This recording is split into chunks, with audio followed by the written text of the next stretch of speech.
Reports have emerged that Joe Biden is responding to pressure from Donald Trump and legacy automakers, including Toyota, to scale back emission standards. In other words, to continue to allow car companies to sell polluting vehicles in America.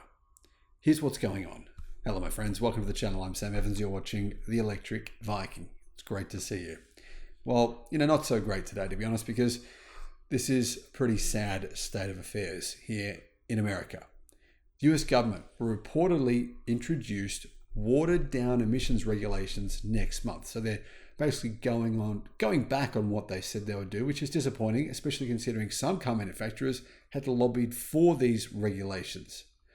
They say that part of the reason is so-called cooling demand for electric cars, even though they actually grew sales in the United States last year by more than 60%.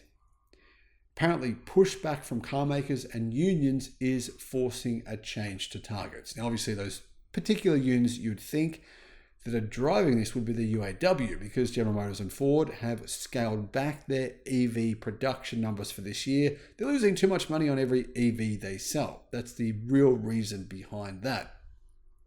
In April of 2023, the EPA proposed new vehicle regulations which would result in tightening fleet emissions requirements between 2027 and 2032, with an end goal of a relatively conservative 56% reduction by the end of the 5-year period. Now, it'd be pretty easy to meet that target, in my opinion. If half the vehicles you're selling are EVs, you get there that way already without making any significant changes.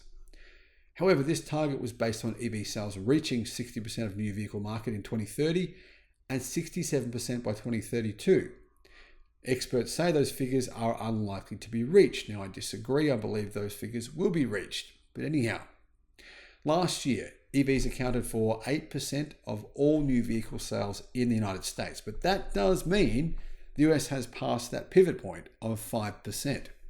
That's when a new technological option comes to the market. Could be like an iPhone, for example. Something that's better comes along. Once the price comes down enough, more consumers buy it. When you hit that 5% mark, it becomes much cheaper to manufacture that new product because of the ability to mass produce that product. And that always brings the price down. So that means that actually 1.2 million fully electric cars were sold in the US last year, which is actually a pretty good number.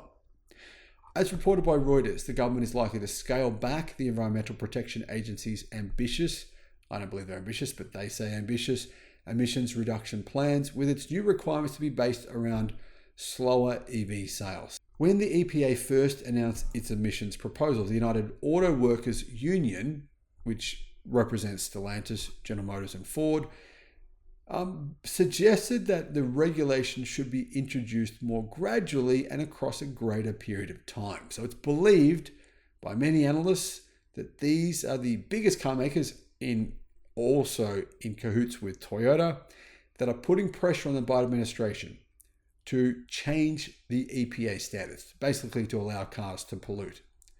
The UAW has thrown its support behind US President Joe Biden ahead of the presidential election in November of 2024, after the leader backed the union's industrial action against the big three car makers last year.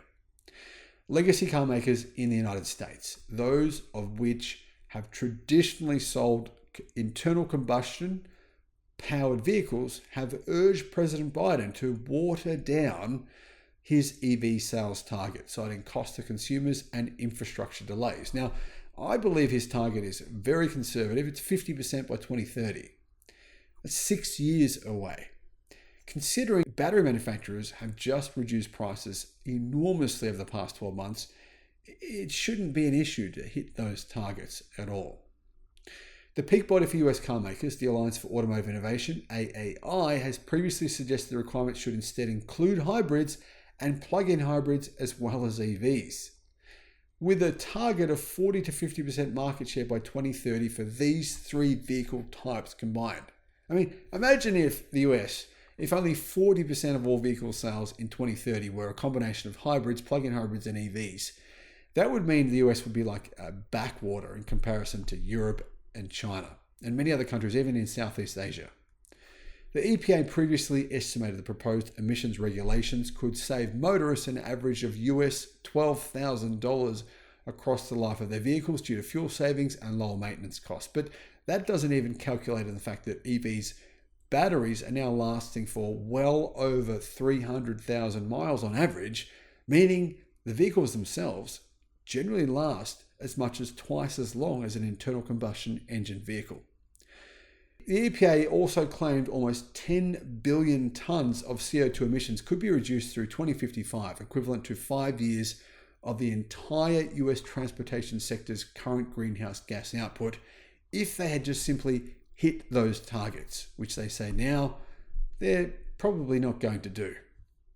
The EPA's proposal is unrelated to the US's long-serving corporate average fuel economy standards, which are imposed by the National Highway Traffic Safety Administration, or the NHTSA.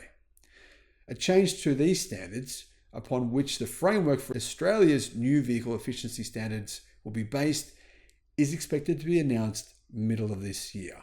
It's likely those standards will be relatively conservative and propose no real issues for automakers to hit them. Now, unfortunately, what this means essentially is there's not really any reason in the mind of Ford, Stellantis, Toyota, and General Motors to really worry about their EV investments. But I think there is. I think basically other automakers like Rivian, Tesla will actually begin disrupting these big companies, these legacy automakers, in a much greater scale than what they otherwise would have. So they're lobbying against EVs, but really they're just hurting themselves. This is like trying to stop a tidal wave that's coming no matter what you do. But that's just my opinion, guys. What are your thoughts on this? Thank you for watching.